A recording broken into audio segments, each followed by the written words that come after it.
Hey everyone, and welcome back to Don't Open That Door. I am Justin, the Village Brute. I'm Nico, I'm BoJack Horseman. And I'm Dan, the Scarecrow. And we've got a special episode of Don't Open That Door today. In fact, we've got a couple special episodes lined up for you guys. So as you know, it's, October. This is the month of scary things to happen, the month where we love binging horror movies.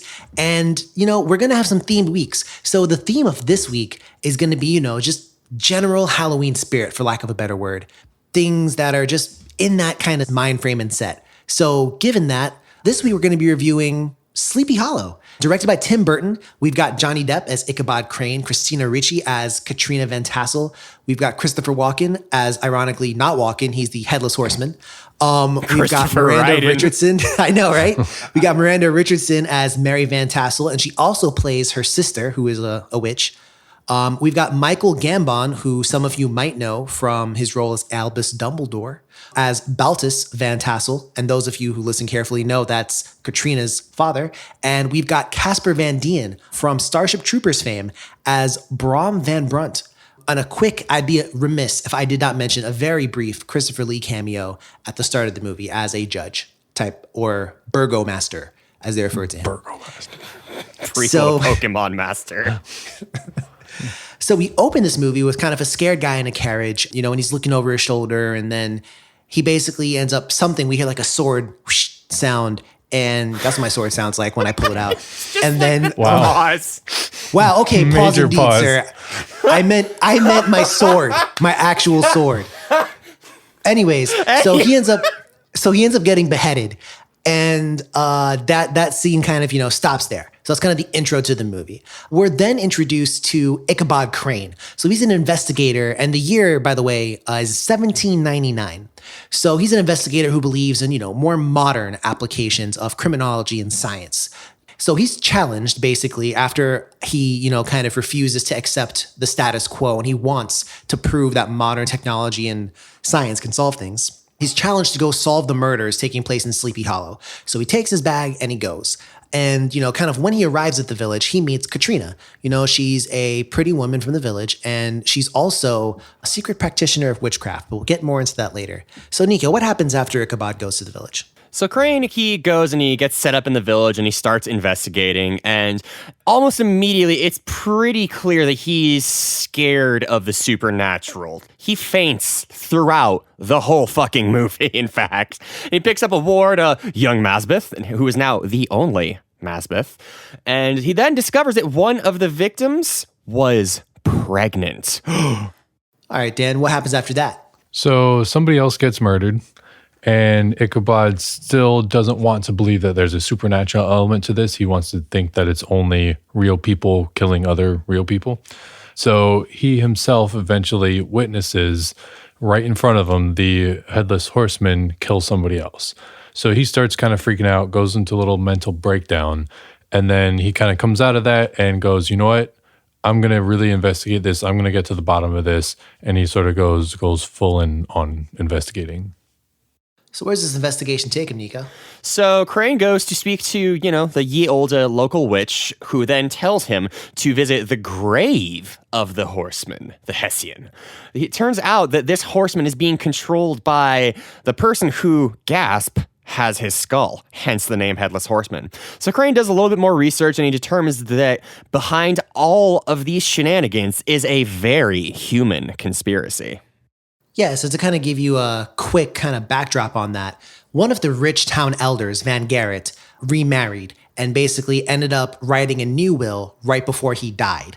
And all of the victims of the Headless Horseman have either been, heirs to the Van Garrett line or witnesses to the murders or people who kind of knew about this secret will and the new marriage. So, Crane, he goes through his suspicions, and he eventually ends up believing that, Katrina, the girl that he actually has developed an affection for, is the killer. And he kind of comes to that conclusion because he finds, like an occult symbol under his bed, and he kind of sees her draw one in a church as well. And he kind of starts thinking that, oh, she's controlling the horseman, or she's a witch and she's a bad person. And after he leaves the town, he gets a little ways away. He gets to the outskirts, and then he realizes, wait a second, that symbol is actually one for protection. It's to protect the people you love. So all of a sudden his mind everything snaps into place, and he gets a ride back into town. So who was actually controlling that horseman there, Dan? So it turns out that Katrina's stepmother, Mary, was controlling the horsemen all along. She, back in the past, I don't know, maybe 30-something years ago when she was a little kid, her family was wronged by the Van Garrett line, and he was their landlord. He cruelly evicted them from their house.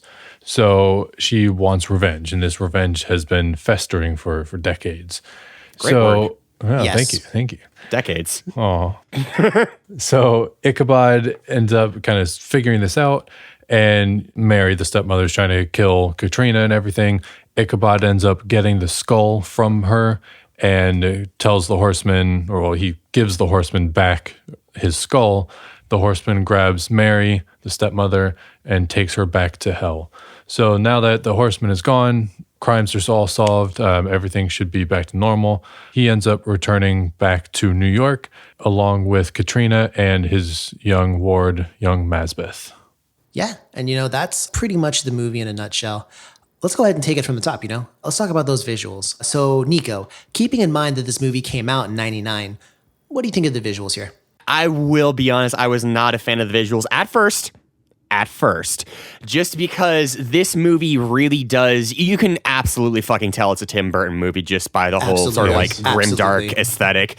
And avid listeners of the pod will know that I am a slut for color, and there isn't really too much of that except for the colors red and gray and black and brown. But in terms of the like scary elements and like the costume design, those bits were really, really well done. And in particular, I thought that the design of the tree that the Headless Horseman sort of originates from, as well as the witch's face when she gets possessed, were both really fucking cool. The tree you're referring to is obviously the Tree of the Dead, which is, it's right next to where the Headless Horseman's grave is. And there's a scene where Ichabod cuts the tree and blood comes out, when you cut this tree. And when the horseman emerges, he emerges from inside this tree. Like the tree opens up and he jumps out. It's pretty grotesque. I think it's pretty cool. Oh, I meant that in a good way, to be clear. Sorry. Oh, yeah. And I think, in regards to the color, I just have a quick passage here. The colors of this film could illuminate the hues of my darkest dreams. So I like the visuals quite a bit. I really dug the costume design. I thought Johnny Depp's outfit, I would actually low-key rock that at like a Halloween party or something like that. You would? I would. Only on Halloween? You trying to imply something about our man Jess over here? Trying to go to work in that? I mean, I would. Trying to catch polio in that? I mean, I wouldn't get it because I've had my shot, but no. Hey, true. I thought it was, I liked the costume design. I like the visual directions. There's a couple of dream sequences that we'll talk about later on. I like the qualities of those sequences as well. Overall, I did like the visuals, and especially for something that was kind of, and I got to give a shout out to Tim Burton on this. For something that was, filmed and done back in, the late 90s, I do think that it holds up pretty well 20 years later, largely because it's so stylized. Very much so. Yes. A lot of what's going on in this movie is so stylized that it kind of, it makes things a little more resistant to aging when he didn't just go for let's try and make it look, with the top of the line processes or anything like that. We're just going to actually do it my way. But Dan, what did you think about the visuals? I mean, I liked them. I think stylized is a really good word for it. Very moody, very just Tim Burton-y. Right? The only kind of visual parts that I didn't particularly care for really were there are two parts in the film where characters' eyes pop out. The witch, the sister witch, and I believe it was the horseman, wasn't it? oh yeah, I think it was the horseman. Yeah. Those are kind of cheesy. And that kind of looked a little cheesy, almost kind of goofy, I feel like.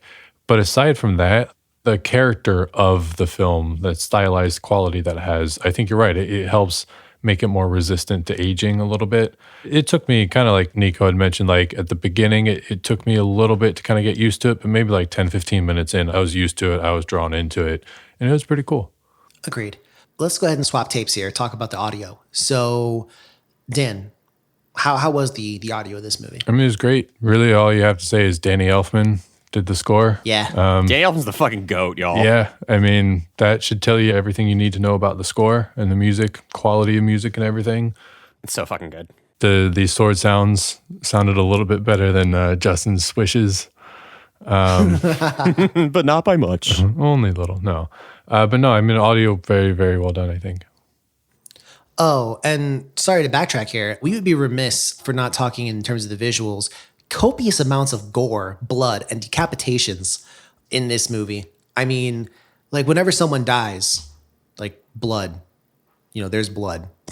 They don't hide that Dude from gets you. chopped in half. That was Yeah, cool. there's a scene where, and I'll probably talk about it a little bit later, but there's a scene where one of the characters basically gets bisected, and oh man. But in any case, Nico, audio. What are your thoughts on that?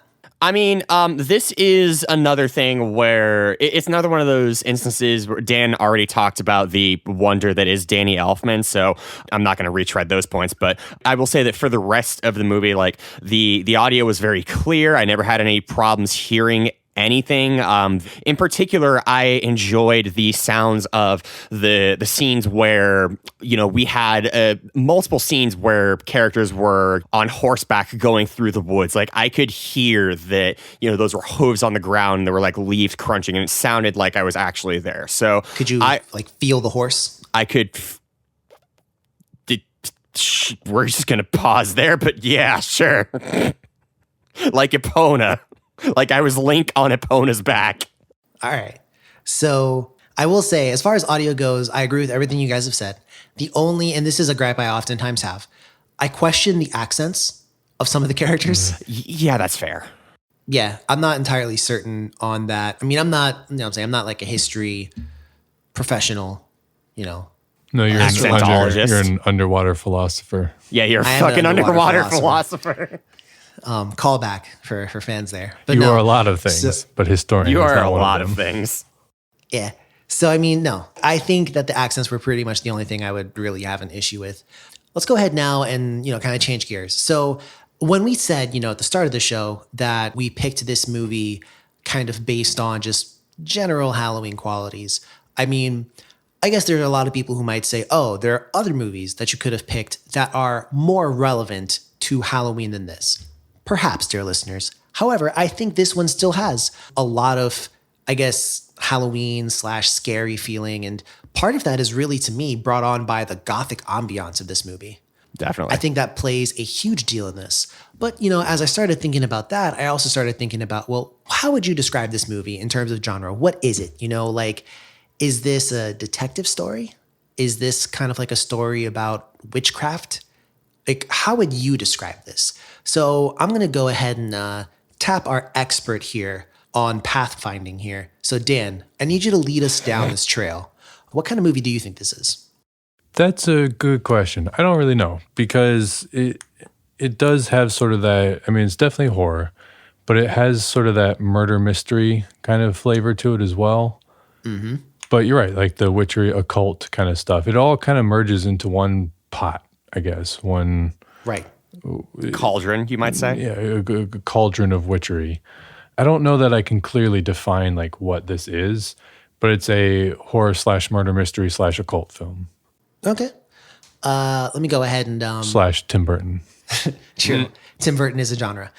Let's go ahead now and listen for the joyous words of Nico. Nico, how would you describe this? So, Dan, you literally beat me to the punch in that last little bit there. So, just like classic other filmmakers, like, you might go into a theater and see like a Spike Lee joint, or like in modern times, I think it would be fair to say that like an Ari Aster joint is a kind of thing now. This is absolutely a Tim Burton joint. Like, this is almost a genre unto itself. It is goofy, it is kooky, it is gory, it's funny, it's scary. And it's rated R while being extremely whimsical and kind of just having a lot of fun.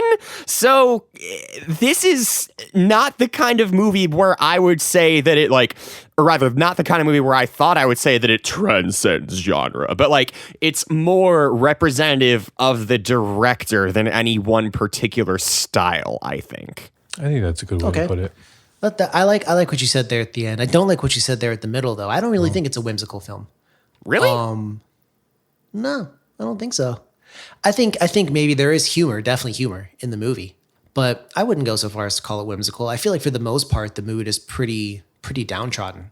I would say it's whimsical insofar as like Ichabod is kind of just like bumbling and just really flying by the seat of his pants, doing what he can to like get through everything here. Like think about the scene where he sees the first body and we were talking about this earlier and he says like, yes, the body was decapitated in one fell stroke. And the townsfolk are like, well, yes, and like just the way he goes about his operations is kind of clumsy, and I thought that was funny. I feel like Johnny Depp did a really good job in this film. Oh, of course. And he like perfectly matched the character or created the character of Ichabod to be, I agree, I think whimsical is too strong a word, but just odd enough, but also like very, very by the books. Science, like investigation stuff, but also just odd and weird enough. Like I don't know. I think he played it perfectly. Speaking of playing it perfectly, I think both of you guys played it perfectly in terms of your final descriptions. Because for me, I think that first off, it is definitely a mystery. I feel like mystery and gothic horror are the two biggest kind of things that mix in together, and then so you mix those two in the pot. Yeah. And then you sprinkle some Tim Burton magic on it. And that's what you've got here. So it's one of those movies that, you know, like if you just want to get into like a general kind of scary mood or scary mindset, I mean, I still remember the first time I saw this movie, you know, like, I mean, geez. At this point in time, I think it was something like almost 10 years ago was the first time I saw this movie. And I was like, yo, like this is cool. This is really cool. But you know who's not cool? Or at least not presented as cool initially, is Ichabod. I guess, well, first off, let's go ahead and ask, you know, the bottom level question. And I'm going to go ahead and direct this to you, Nico. Is Ichabod a coward? What'd you say? He's not a coward. No. Dan, would you call him a coward? I don't know that I would quite go so far to say he's coward, but I think close. Okay. So I guess now, Nico, I'm going to ask you, would you say he's brave? Yes. Dan, would you call him brave? No, definitely not. See, once again, I have the right answer, and you guys are both wrong. Oh, okay. I think that... Wait, what? How? What? I think that Ichabod starts off as kind of a scaredy cat, and I think he grows to become brave. At the start, he's, you know, like fainting away at, you know, the small things, and he's scared of like insects and stuff. The truth is that at the end of the movie, you know, he's rushing back. He's fighting off the horseman. When the horseman rides away, he chases down the horseman and duels him, actually. So I think he's doing all that. So I think like he kind of gets a little more brave as the movie goes on. But Dan, I'm sure you have a contradiction. I think he's more brave, but there's two scenes where he does the same thing. One is when he and Mazbeth go to see the witch. And the whole time they're approaching the witch's cave, he holds Mazbeth in front of him. So he's like making sure Mazbeth goes first. And he's hiding behind Mazbeth. Them kids. He did, right? And I was like, damn, but he has a gun like over Mazbeth's shoulder. So, you know, he's got his back. And so he's going to say, fuck them kids, and he's going to give him tinnitus. But he does the same thing at the end with Katrina. And he's hiding behind Katrina at the end. Hiding might be too strong of a word. I took it as embracing her, not hiding. No. He directly is like behind her in like a scared kind of way. Yeah, and then she even goes farther and like sort of like steps in front of him and like even makes it like she purposely kind of guards him a little bit there too. You're right. And I feel like his bravery, because he definitely gets more brave than he was at the beginning, but I feel like it's almost more situational. And he was brave enough to do what he needed to do, but he was still scared. Not that it's a bad thing, because I would be scared shitless too. But, you know, I don't think he's like totally like a brave hero now at this point, you know. All right. I guess I have another question for you now, Nico. Are there any characters that you would definitely slot in as brave? I think Katrina, absolutely, and young Mazbeth, just like our trio of protagonists, I would say are all brave to some degree. Yo, listen, young Mazbeth, he's a real one, yo. Like, got some fucking cojones, my guy. Yo, there's not very many like real people who are like down to ride in this world, but Mazbeth certainly is. Bro, he's unfazed by like everything in this movie. Yeah, like nothing happens that he's scared of. And there's even a scene where, you know, the horseman's attacking a church. Yo, Mazbeth is with the rest of them, like shooting at him. And like Mazbeth is literally fearless through like the bulk of this movie. Either that or he's in shock. Just very long sustained shock. We made the joke a couple times now that he's the only Mazbeth, but like he made that joke himself. He says that, you know, like at his father's funeral. That's the trauma speaking. I quite like Mazbeth. He's like, I'm honor bound to avenge his murder. I'm your man. He is the main character from Shenmue. Yeah. And I was like, Together We Ride playing in the back of my head. And I'm like, oh, snap. But Dan, so would you agree that Katrina's brave? Yes, I would. I think she confronts everything pretty fairly head on and everything. Yeah. She's definitely the most competent of the three. I think Mazbeth is the most competent of the three. Well, okay, no, she is more competent than Ichabod. I would agree with that to a certain extent. Yeah, I think so. Yeah. So Dan, I got a question. So one kind of backstory that's told in this movie is Ichabod kind of has these marks on his hands and he doesn't know where they came from. And we see flashbacks. They're kind of dream sequences with Ichabod and a rather attractive woman. And it kind of, you know, turns out that that's his mother. I mean, I don't care. I'm all about that. So the point here is Justin's equal opportunity. It's not my mom. Like, what do I care? So listen, I would like to remind listeners, this is not, in fact, a porn intro, right? You know, that you're listening to. It's not my mom. So anyhow. But step bro. So no, but she's I refrain from making this joke. But no, so basically she you know, we find out the backstory of basically her showing Ichabod, you know, he has a little kind of almost like the equivalent of like back in the day when you used to flip pages in your notebook and you have like a stick figure drawing of it like kicking someone or something else like that. He has a little bird in a cage and you flip it back and forth real fast. It looks like the bird's in the cage. It's kind of hinted that maybe she does witchcraft. She draws a little occult symbol at the fireplace, which leads to, I guess, Ichabod's father maybe taking things a little bit hardcore and putting her in an Iron Maiden. So that's kind of a big source of trauma for Ichabod. And he actually even admits that he kind of repressed those memories. How do you like the fact that that backstory was largely told without any exposition? It was just dream sequences that we would get. How do you like that? I did not like it at first. Oh, man. And then as it kind of went on, I liked it more and more. And it sort of culminated when Ichabod opened the Iron Maiden. And I mean, I hope this didn't happen in real life to him. I hope it was just sort of his dream making it more violent than it was.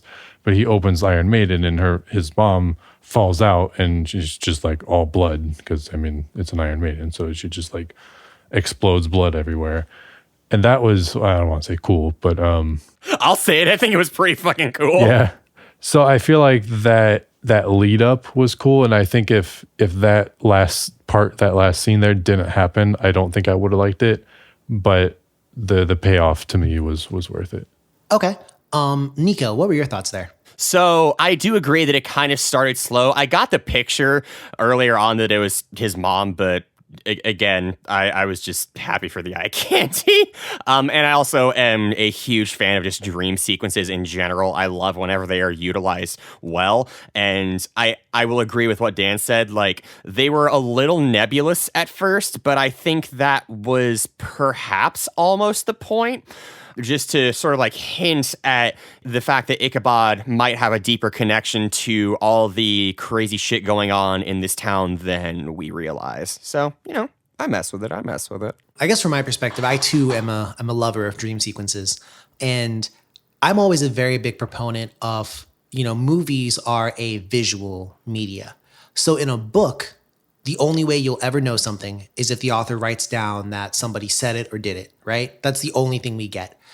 But for a movie, I think sometimes people can kill it with exposition. You know, like, I don't need to hear you talk about all this shit all the time. I think sometimes if we see it, then I know it. It's a real cool way to experience a story. And by the end of it, we know what happened. Ichabod doesn't even really have to say it. You know, like, we know what happened. So in that way, I think it's successful. And I do like it. But one thing that I don't like is witchcraft. So I gotta ask, you know, back to you, Nico, again, I guess. How does this movie portray witches, do you think? Because we've seen, obviously, in different movies, witchcraft and witchcraftery and general fuckery can be a metaphor for many different things. It can be empowerment. It can be rebellion. It can be just fucking evil. So what do you think? Witchcraftery in this context, in particular with the trope, the very common trope of the stepmother, like the evil stepmother, I think that witchcraftery here does sort of represent, to a certain degree, not as concretely as in some other fairy tales, but to a certain degree, I think it does represent womanhood, in particular with the idea of a woman owning a house being sort of like an existential threat, which is implied when the landlord goes and starts this whole fucking shebang by, being a bastard who evicts people. But in the context outside of that, I do think that it is portrayed as a negative thing. Objectively, though, I just think it's a thing. Not good or bad, but just a thing. Okay. I'll probably spin back with you real quick, but I'll, position my Beyblade now towards Dan. Dan, what are your thoughts on Grip it and rip it, my guy. Fucking let it rip. I thought it was interesting. I agree with Nico's statement of it just being a thing. It's kind of like, it's just a thing that happens in this film. A lot of the people in Sleepy Hollow, they all believe it and they all know that it happens. And like they're all familiar with witchcraft symbols and things. And maybe not know everything about them, but they know the lore and everything. And I think it's interesting that this film had both good and bad witchcraft instead of just all being, bad. So, it seems like it's just a thing that happens, and then it sort of provides a backdrop to this, and it's a thing that happens that then is used for evil in this case, but is also used for good. Okay. And I guess I got to ask, would you hang out, associate, what I'm saying, like fuck around with a witch? Fuck yeah. If you were back in those days? Like in that town, Headless Horseman attacking? Hell fucking yeah, I would. Like, they're going to give me the best chance at being alive, because one thing that I really fucking appreciated about this movie, there have been many times on the pod where we will say, like, oh, in this certain circumstance, what would you do? And just fucking shoot the guy. And they do. So we see that doesn't really work. So I would probably be like, hey, yo, I need an alternative. Can I get some sort of assist here? I'll get you the frog tails. Feet. Frog don't have tails. Whatever. Yes, I would fuck with the witches. Yeah. Crowfoot was a prominent ingredient in this movie, but Bat head, Newt's tongue, seal testicle. But Dan, there were seal testicles in this movie. I didn't see that scene. All right, bro, you got to watch the extended cut. But no, so would you, Dan, as well associate with witchcraft in this film?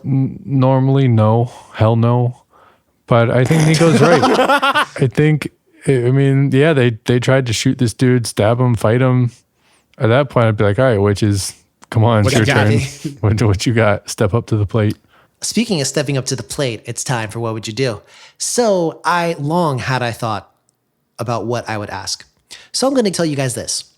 One of us is going to be the investigator from New York, Justin. and the other two are going to be townspeople. Me so and who wants Dan. to be the investigator? It's you, dude. It's you. Yeah, I feel like you would Okay. be the investigator. Fucking All right, so I'm the investigator. some Ace Attorney type shit. And all right, so pick a profession, both of you, in the village. I'll be the fucking notary. I'll be a All right. teacher. All right. So I'm going to Sleepy Hollow, right? And I can't leave without solving the mystery. If I do, they'll throw me in jail. You two are just part of this town and you want to see the Headless Horseman gone. So the horseman has killed a couple people now. I show up to town. What would you do? Christina You're like, what do Ricci. we do? What would you do? What's the plan here? I guess canon, she kisses me, not you guys. But outside of that, Hey, that doesn't mean she's necessarily not open anyway. Hey, she didn't even. She's spoken for. She was She's spoken she for. was blindfolded, so that doesn't mean anything. True. Love Yeah. is blind, bro. Love is blind. But listen, so what would we do? How would you go about stopping the horseman? Okay, let's say first encounter, you would try to fight him, right? I'm not sure if I would try to fight him at first. Like, if I see a dude just walking around without a head, I might think that it's three kids in a trench coat. So I'd probably stick around just to test that theory, but afterwards I would probably I don't know, head to a church, head to a blacksmith, head to a gunsmith, head to Will Smith, welcome to Arf. Dan, go ahead. What would you try to do? I think I would tell Ichabod everything, like the whole From the conspiracy. Yeah. Oh, for sure. I think maybe not from the jump, but after, because I would try to fight him first. And then, just like Nico said, I feel like I'm agreeing with Nico a lot this episode. Like, Oh, no. I would. I appreciate it. As soon as I was like, nope, this is some headless dude walking around murking people, I'd be like, all right, let me tell you everything. So there's no secrets and you can do your fucking job and figure this shit out. Yeah. I feel like, as an investigator, once you told me everything, I'd be like, yo, what are we going to do? I mean, I would honestly. I don't know. We brought you here to honestly figure that out. You would bro. just fucking shrug and sigh. So I would try to actually, if we could, drag the horseman onto the church grounds and see if that would hurt him. Yo, Or if we real could kill him on talk. the church grounds, because in the movie the horseman never makes it onto the church grounds. Now the tries movie and he also can't. makes it's unclear as to whether it's the fact that it's a church and he can't enter the grounds, or if it's because of the spell that Katrina has put up. Yeah, she put down the Silent Hill safe point on the ground. I think Pretty much. it was the church, because I think it was both. I don't know that she had finished drawing her symbol thing, protection is the symbol of protection at that point. But I never thought about that. And if the church can work, then maybe holy water can damage him, or what I'm saying, like I'm just spitballing here, but that's what we would do. And then also in the meantime, right? And this was, I feel like, one of the bigger, I guess, kind of mistakes. Ichabod kind of failed in one of the principal things about detective work. He didn't get everybody's backstory sorted, because Yeah. if he'd done his due diligence, he would have seen that Mary, before she was a Van Tassel, what was her name? He suspected the Van Tassel patriarch, because the Van Tassel patriarch was supposedly the person who would stand to benefit from it. But in reality, there was somebody else. So once the Van Tassel patriarch was murdered, I'd be like, well, it has to be you. And you're probably a witch. I'm just saying. So, I think that's what I would do in that regard. But yeah, but outside of that, there's really nothing else you could do, except I would go back to that other witch and be like, can you send him away? Is there anything we can do? I don't know if I'd go back to that witch. She's creepy. I feel like she was a nice person. She was. Don't get me wrong. Like, I just don't know if I would go back. Like, I'd be like, look, you helped me, thank you, but you're fucking weird. Go take her some bread or something and be like, yo, listen, here's some bread. Can you help me out again? I can't eat this, so maybe you can. Let me ask you this. What were your favorite scenes out of this movie? And by scenes, I mean scene. What was your favorite scene in this movie? So we'll go ahead and, we'll start with Nico. Nico, what was your favorite scene that you've seen? So the favorite scene that I have seen while watching this movie that I saw with my eyes, I already know what Dan's going to say, so I'm not going to steal his thunder. I really think it was funny where at the beginning and then later at the end during the flashback when the Headless Horseman, Christopher Walken, he puts his finger up to his lips when he's running away from the town guards and he goes, shh. But then the younger Mary Van Tassel just fucking snaps a twig just yeah, we'll eat shit. I thought that was really funny. Yeah, there is a little bit of backstory to Mary Van Tassel that, when she was a child, after they got evicted, she actually witnessed the Headless Horseman back when he was still, a mercenary working for the Germans against the Americans in the Revolutionary War. Yeah, that was the thing. She witnesses them finally kill off the mercenary, the horseman. They kill his horse too, and he seemed like he actually cared about his horse. Yeah. But they bury him, and at that moment, she offers her soul to Satan. But she was a kind of a little twisted 0 to 100 real quick. Yeah, because she just snapped a branch to kind of signal the soldiers to come kill the dude, which in retrospect, you know what? Good for her. This dude just shows up with a sword and shark-like teeth. Yeah. Probably call for help too. Yeah, that exact sound. So Dan, why don't you go ahead and lace us with your favorite scene? I think my favorite scene was in the church. The horseman is riding around the edge. He can't get into the church. Everyone inside is kind of freaking out. and the conspirators start to kind of argue amongst themselves and everything. So then one of the conspirators, one of the rich people in town, grabs Katrina's dad and he's like, we should just give him over to the horseman because he's the one that the horseman wants. So then you kind of realize that, the horseman's after this guy. So Katrina's dad runs up to like a different part of the church and he's standing there. And the headless horseman, for being headless, he's got a good head on his shoulders. He can think. So he takes, because he can't get in the church, so he takes like a stake and ties a rope around it and throws it through a window, and then it ends up like stabbing Katrina's father. And that was just badass. I was like, damn, that was smart as shit. Because before this, he just runs around like chopping people's heads off. Like there's no finesse about it necessarily, other than just chopping people's heads off.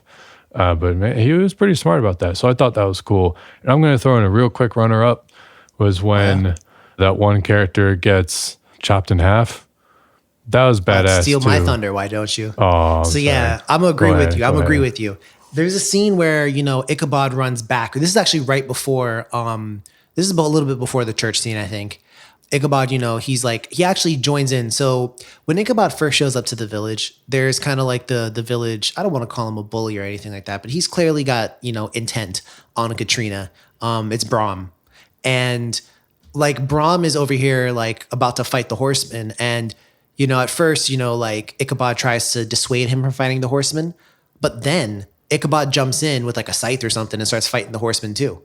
And in actuality, Ichabod actually like doesn't just run away. He actually gets stabbed and put out of commission by the horseman.